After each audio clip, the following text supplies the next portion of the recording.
आज 18 सितंबर को बात करेंगे गो भक्तों के अनुपम बलिदान के बारे में। स्वतंत्रता से पूर्व देश में अनेक स्थानों पर मुसलमान खुलेआम गो हत्या करते थे। इससे हिंदू भड़क जाते थे और दोनों समुदाय आपस में लड़ने लगते थे। अंग्रेज तो यही चाहते थे, इसलिए वे गो हत्या को प्रश्रय देते थे। 1918 में हरिद्वार के कटारपुर गांव के मुसलमानों ने बकरीद पर सार्वजनिक रूप से गो हत्या की घोषणा की। मायापुरी क्षेत्र में कभी ऐसा नहीं हुआ था, अतः हिंदुओं ने ज्वालापुर थाने पर शिकायत की, पर वहां के थानेदार मसीहुल्लाह तथा अंग्रेज प्रशासन की शह पर ही यह हो रहा था। हरिद्वार में शिवदयाल सिंह थानेदार थे। उन्होंने हिंदुओं को हर प्रकार से सहयोग देने का वचन दिया। अतः हिंदुओं ने घोषणा कर दी कि चाहे जो हो, पर गो हत्या नहीं होने देंगे। 17 सितंबर 1918 को बकरीद थी।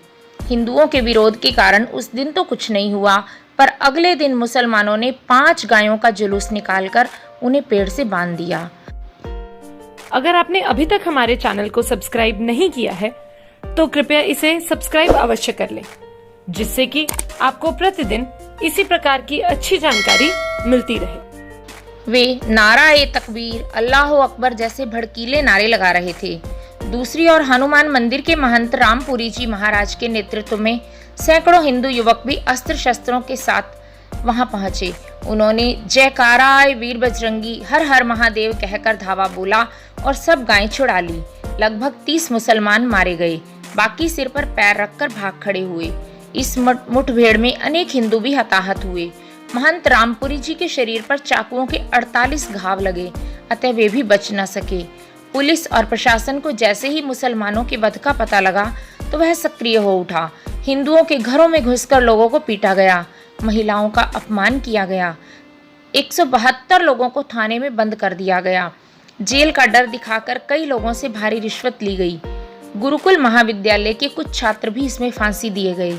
फिर भी हिंदुओं का मनोबल नहीं टूटा।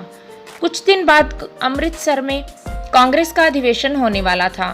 गुरुकुल महाविद्यालय के प्राचार्य आचार्य नरदेव शास्त्री वेद तीर्थ ने वहां जाकर गांधी जी को सारी बात बताई, पर गांधी जी किसी भी तरह मुसलमानों के विरोध में जाने को तैयार नहीं थे, अतः वे शांत रहे। पर महामना मदन मोहन मालवीय जी परम गोभक्त थे।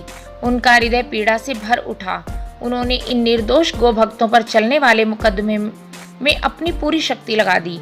इसके बावजूद 8 अगस्त 1919 को न्यायालय द्वारा घोषित निर्णय में 4 गोभक्तों को फांसी और थानेदार शिवदयाल सिंह सहित 135 लोगों को काले पानी की सजा दी गई। इसमें सभी जाति, वर्ग और अवस्था के लोग थे।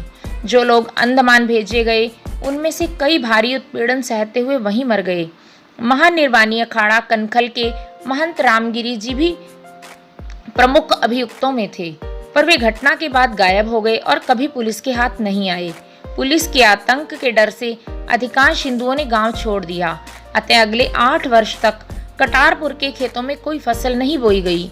8 फरवरी 1920 को उदासीन अखाड़ा कनखल के महंत ब्रह्मदास चौधरी जानकी दास को प्रयाग में और डॉक्टर पूर्ण प्रसाद को लखनऊ में, मुक्खा सिंह चौहान को वाराणसी जेल में फांसी दी गई। चारों वीर गौ माता की जय कहकर फांसी पर झूल गए। प्रयाग वालों ने इन गो भक्तों के सम्मान में उस दिन हड़ताल रखी। इस घटना से गोरक्षा के प्रति हिंदुओं में भारी जागृति आई। महान गोभक्त लाला हरदेव सहाय ने प्रति वर्ष 8 फरवरी को कटारपुर में गोभक्त बलिदान दिवस मनाने की प्रथा शुरू की। वहां स्थित पेड़ और स्मारक आज भी उन वीरों की याद दिलाता है। भारत माता की जय।